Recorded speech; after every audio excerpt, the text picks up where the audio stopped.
I'd like to start this morning by just having you consider how you respond when things in life don't go the way that you want them to.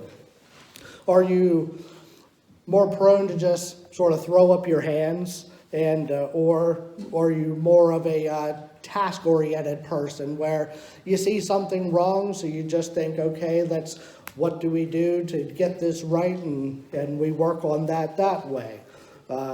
Every person's different, of course. Also consider when bad things happen, how do you think God is involved in those situations? Do you think that God specifically orchestrates bad events in your life to get your attention?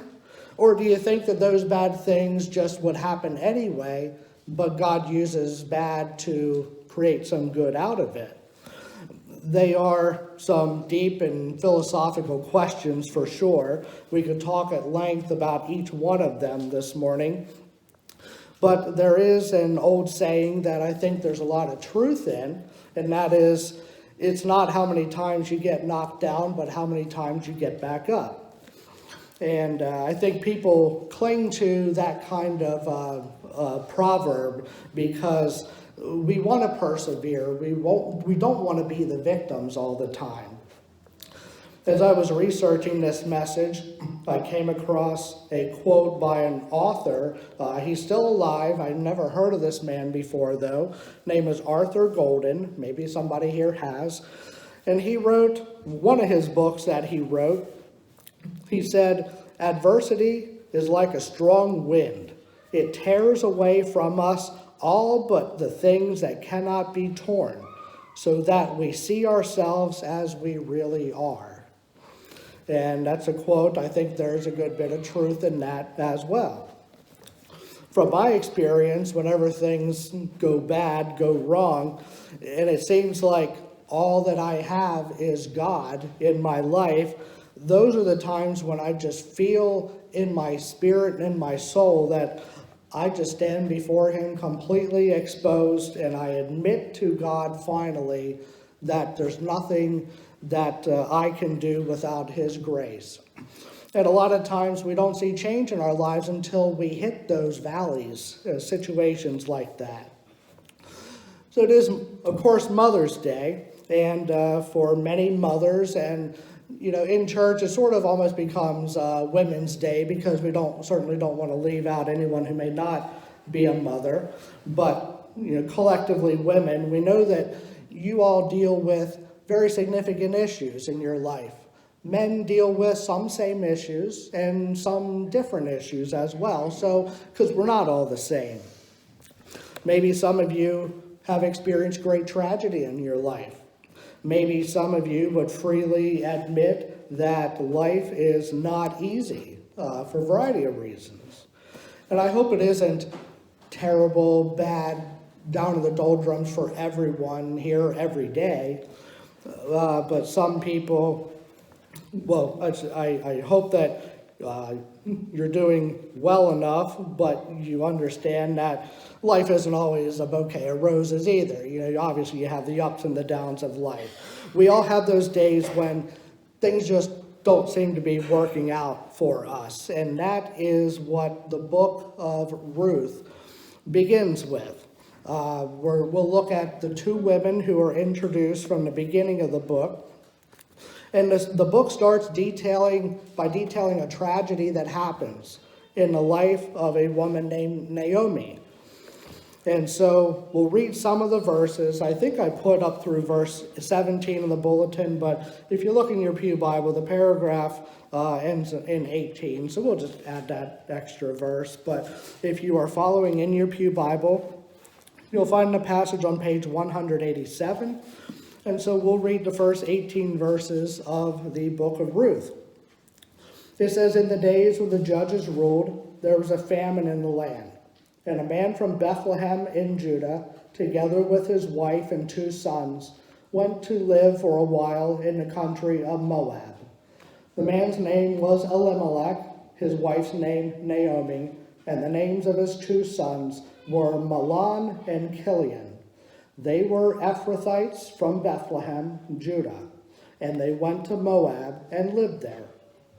Now Elimelech, Naomi's husband, died, and she was left with her 2 sons. They married Moabite women, one named Orpah and the other Ruth. After they had lived there about 10 years, both Mahlon and Chilion also died, and Naomi was left without her 2 sons and her husband. When she heard in Moab that the Lord had come to the aid of his people by providing food for them, Naomi and her daughters-in-law prepared to return home from there. With her 2 daughters-in-law, she left the place where she had been living and set out on the road that would take them back to the land of Judah. Then Naomi said to her 2 daughters-in-law, "Go back, each of you, to your mother's home. May the Lord show kindness to you as you have shown to your dead and to me. May the Lord grant that each of you will find rest in the home of another husband." Then she kissed them, and they wept aloud, and said to her, "We will go back with you and to your people." But Naomi said, "Return home, my daughters. Why would you come with me? Am I going to have any more sons who could become your husbands? Return home, my daughters. I am too old to have another husband. Even if I thought there was still hope for me, even if I had a husband tonight and then gave birth to sons, would you wait until they grew up? Would you remain unmarried for them? No, my daughters, it is more bitter for me than for you, because the Lord's hand has gone out against me." At this they wept again. Then Orpah kissed her mother-in-law goodbye, but Ruth clung to her. "Look," said Naomi, "your sister-in-law is going back to her people and her gods. Go back with her." But Ruth replied, "Don't urge me to leave you or turn back from you. Where you go, I will go, and where you stay, I will stay. Your people will be my people, and your God, my God. Where you die, I will die, and there I will be buried. May the Lord deal with me, be it ever so severely, if anything but death separates you and me." When Naomi realized that Ruth was determined to go with her, she stopped urging her. And may the Lord's blessing be added to the reading and hearing of his holy word. What I really appreciate, many things, but one about the Bible specifically is these are real people. They give us their names so we can relate to them. And they're people, again, that we can relate to in so many different ways. There's a good chance somebody here in some way can relate to Naomi and the things that she was dealing with. And I'm not only talking to the women here either. Maybe you've lost a spouse. Maybe you've lost a child or 2 like Naomi. Maybe you've even lost more than Naomi has. If so, you know what she is feeling. You might know the depression that she certainly was feeling as well. And I do want to clarify for Naomi, not that it makes it any better, but it didn't happen all at once, losing her husband and her 2 sons, sort of like Job lost all 10 of his children on one day. But it was still bad enough because within about a 10-year span, she lost her husband and both of her sons. When you go back to the Old Testament, it's always important to understand the cultural context of what's going on here. It's important to understand, in this case, the tribal connection of Naomi and her husband, because they tell us what their connection is. It says that they are from Judah. So that was one of the 12 tribes of Israel. But a famine forced them to leave, and so they had to find food elsewhere. That is how they got to Moab, which, if you're interested, probably the modern-day country of Jordan. So it was a good trip for sure by foot back then. And Jordan was a country, it wasn't Israel. They were serving pagan gods. So they were not Jewish people for sure. That's where the sons went to find wives. Again, you're not going to find many good Jewish girls in Moab back in the day. God handed the law down to Moses that prohibited his people from taking pagan wives, yet that's exactly what Naomi's sons did. And it didn't stop them. And I want to clarify that prohibition isn't just something that we find in the Old Testament, it's repeated in the New Testament. The Apostle Paul wrote in 2 Corinthians, "Do not be yoked together with unbelievers. For what do righteousness and wickedness have in common? Or what does a believer have in common with an unbeliever?" Despite that, her sons take pagan wives. One's named Orpah and the other is Ruth. And this is the danger of leaving your good influences and going into a brand new place. The important thing is that even when they traveled farther away from Judah and farther away from the temple in Jerusalem and all their family and friends, they clearly weren't too far gone at that point. Naomi finds out that there's food back home now, so then she wants to make her way back home. It's easy to fall away, but it doesn't mean that you aren't saved if you have sort of a little bit of a maybe backsliding point in your life, depending on the situation. You see, if Naomi was too far gone, she wouldn't have cared to go back at home anyway, because it really didn't make a lot of sense when you come to think of it, and I'll get into that shortly. The big picture, though, is how God used this excursion into a pagan land for his glory.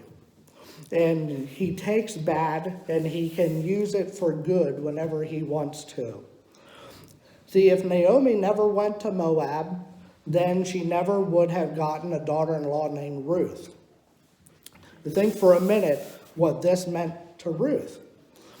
It was through her relationship with her mother-in-law Naomi that she embraced Naomi's God, Yahweh. She said, "Your God is going to be my God now." And that's why Ruth says, "Where you will go, I will go, and where you will stay, I will stay. Your people will be my people, and your God, my God." So in short, knowing Naomi meant everything to Ruth, because it was through Naomi that she met the one true God. And when I read the book of Ruth, which is very short, I would recommend you could easily do it probably this afternoon if you just gave a few minutes of time to it. This, of course, was years and years before Jesus, years and years before the Great Commission, things like that. And even though Naomi's not specifically setting out to satisfy this Great Commission, God's sort of working that out in this story in his own way, using Naomi when she doesn't even realize what she's doing. Because the Great Commission says, "Therefore go and make disciples of all nations." Well, here Naomi's going into another nation, yet making a disciple. And again, not even trying to do it. Through her relationship with her daughter-in-law, she does this. And like I said, she didn't even set out to take Ruth under her wing, because it tells us she tried to leave without her. She said, you go and stay here. It's better for you here. And then, just let me do what I need to do. Now, she's in a situation, though, through God's providence, as she positively influences the next generation. And that is what we ought to be doing. People in Christian circles often talk about the best way to follow Jesus' lead. How do we fulfill that Great Commission in our lives with, just maybe you have a family, you go to work, you go home. How can I get the Great Commission in here? Some people say it's best to create relationships over time, and then you gain trust, and maybe some of the good Christian vibes rub off on other people. They see how you live and are attracted that way. Other people say, well, look at what Jesus did in the Bible. He only had 3 or so years of a ministry, so he didn't have all this time to be creating long-term relationships. He just directly approached people and told them about God, basically. So I'd say that's more the biblical approach, not that there's anything wrong with creating relationships as well. For instance, Jesus didn't wait for the woman at the well to come to him. He reached out, and he did so against all the cultural standards of the day, too. Believe me, it's uncomfortable to share the gospel with other people. And for a Mother's Day message, I just, having 2 daughters of my own, I'm more thinking more so about the importance of them getting positive female influences in their lives, too. Every kid thinks mom and dad's going to tell me to be good and read the Bible because it'll make it easier on them. But whenever they see other people modeling the faith, it means so much more than what mom and dad can tell them or show them. But it is uncomfortable to share the gospel, and that's why I think many Christians, if you ask them, how do you go about spreading your faith to other people? A lot of times they'll talk about building relationships, planting seeds, and those things are all well and good. But in the end, there has to be a point in that process whenever you actually tell them about Jesus, though. Otherwise, you're not doing the Great Commission. It's just sort of looks like it on the outside, but never quite gets there. And so that's in the case of Naomi and Ruth. Even though Naomi's not specifically setting out to do this, God's hand is on the situation every step of the way, guiding them and bringing another person in the name of Ruth into the fold, in a sense. And concerning Naomi and Ruth, they left Moab. They went and decided to go back to Judah.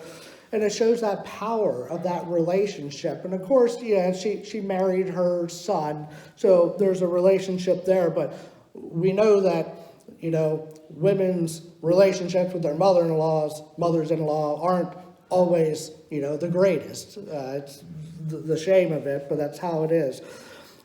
Their relationship transcended just mere mother or wife and mother-in-law, relationship. Because from a human perspective, as I alluded to just a couple minutes ago, it didn't make a lot of sense for Ruth to go back to Judah. It would have made more sense. She had her family down in Moab. She didn't know anyone up in Judah at that time. She only knew Naomi, who wasn't even living in Judah at that time. And Naomi had no one up there in Judah, so the only person that she really had a relationship was Ruth in the country they were already in. So from a human perspective, didn't make a lot of sense, but it was still the right thing to do. And Ruth, of course, was willing to leave her roots and leave her family and follow Naomi. A lot of people read the book of Ruth and they say this is a story about great family love, which it's certainly in there, but it's not all that it is. Ruth was exposed to Naomi's God, and through the rest of the book, we see that the bigger story is God's love for these women, and especially for Ruth, bringing her out of a pagan land through a situation that really shouldn't even have happened in the beginning, where you might have thought Naomi and her husband, if they had a little more faith, maybe they would have stayed back in Judah and waited the famine out. But God used that situation for his glory. Nobody saw it coming. We are living in a time now when being rooted in the faith is so important. Maybe I would say it's as important as it's ever been, because the enemy is strong out there. He's not stronger than God, but he's still strong. And so we need to cultivate these strong relationships with our fellow brothers and sisters in the faith. And the way that we're typically wired, and there's always exceptions to that, women tend to feel comfortable opening up to other women because you can understand things other women are dealing with. And the same with men. open up to other men because of, sometimes women can't understand the things that we are dealing with. So you have this situation of two women together just having this really tight bond, and it's a godly bond too. But the point is that living the Christian life is a relational experience. It's us and God, but it's also us with fellow believers too. I look at it this way, it's not like the Lone Ranger. You don't have a Lone Ranger Christian out there who is doing all the work, him or herself. I've heard it even said that the Lone Ranger even had Tonto at least, but nobody really talks about Tonto. If we want to think about sort of heroes in that sense, I say that the Christian life is more like the Avengers. These movies, superhero movies that they have out. And if you've never seen them, don't know what I'm talking about, you just have all the good guys get together, Spider-Man and the Hulk and Iron Man and these guys, they band together to beat the bad guys. It's not just one good Superman takes on, Lex Luthor or whoever. But what I appreciate about the Avengers movies that I've seen, I have not seen all of them, is that they show us a human side to superheroes, which is actually a pretty neat thing. They show you the disagreements, the infighting. You have all these similar personalities that just really clash. But in the end, they're on the same side working towards the same goal. And that is how I view the Christian life. Sometimes we get in each other's way, and I want, it to be this way, and somebody else wants it a different way. But in the end, we just realize we're all on the same team. And now look at Naomi, sort of switching gears here. She is in a situation, she is down and depressed until Ruth comes into her life and made a difference. Naomi was ready to live the rest of her days depressed as a widow, which would relegate her to the bottom of the social ladder. Yet, she found this young woman who needed somebody in her life too, in Ruth.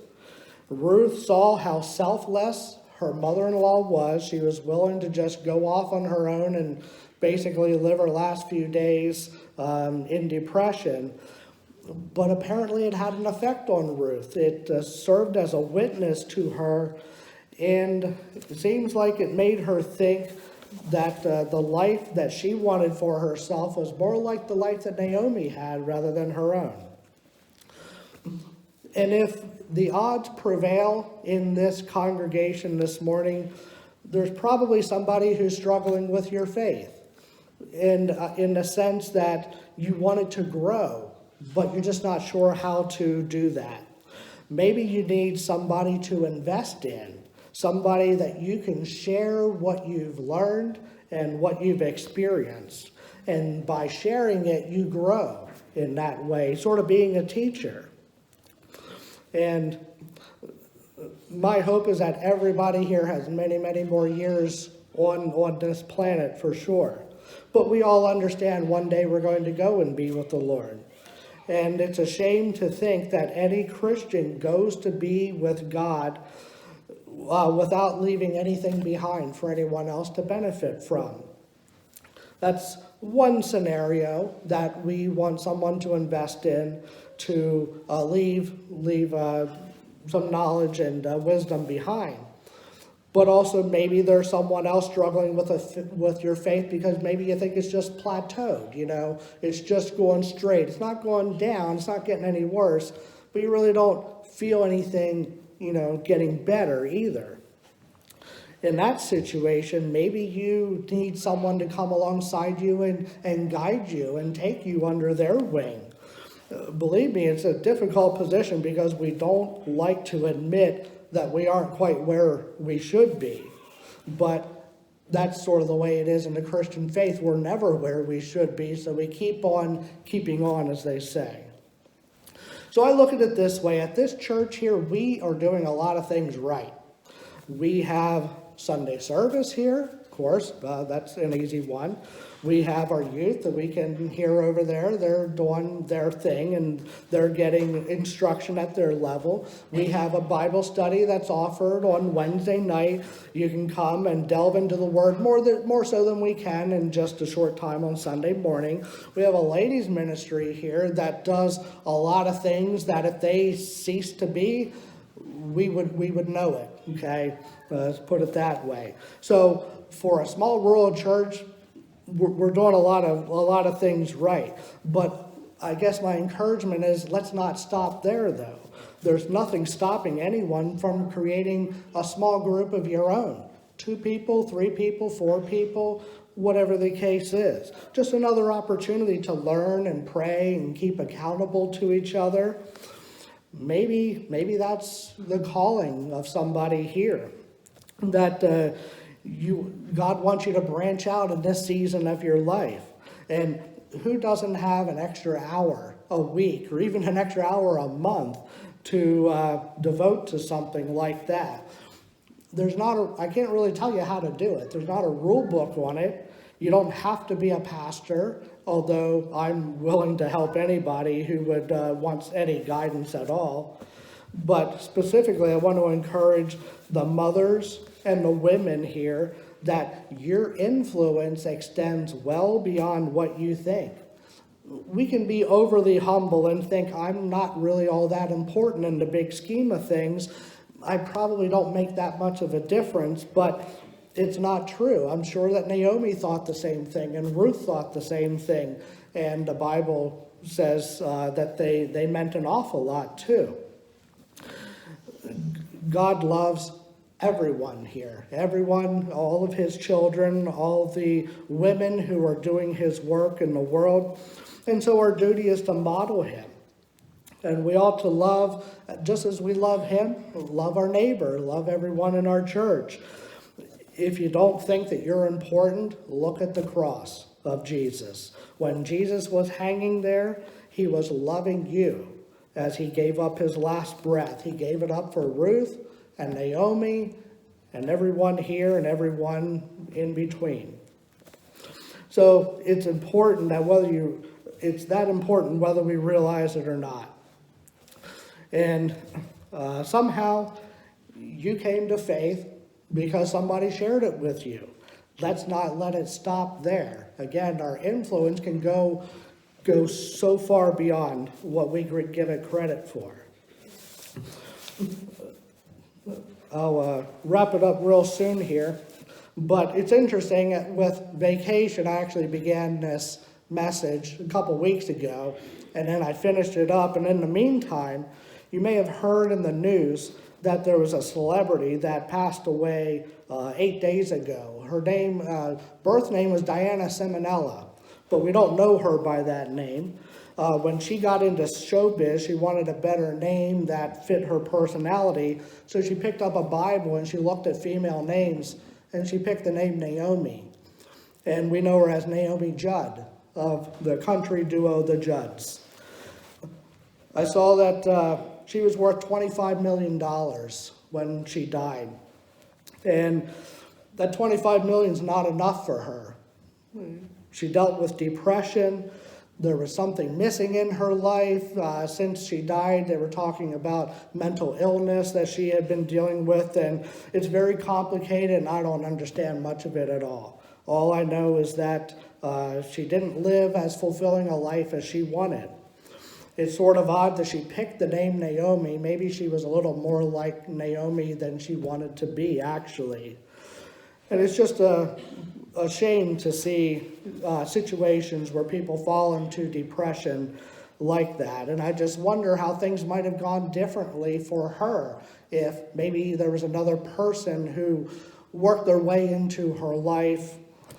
I don't know. We could speculate all day. But the fact is that fewer people are attending American churches today than there were ever before. So we can't always rely on people coming in here to hear the word. That means if people don't come to church, we bring the church to them. And that's how it worked for Ruth.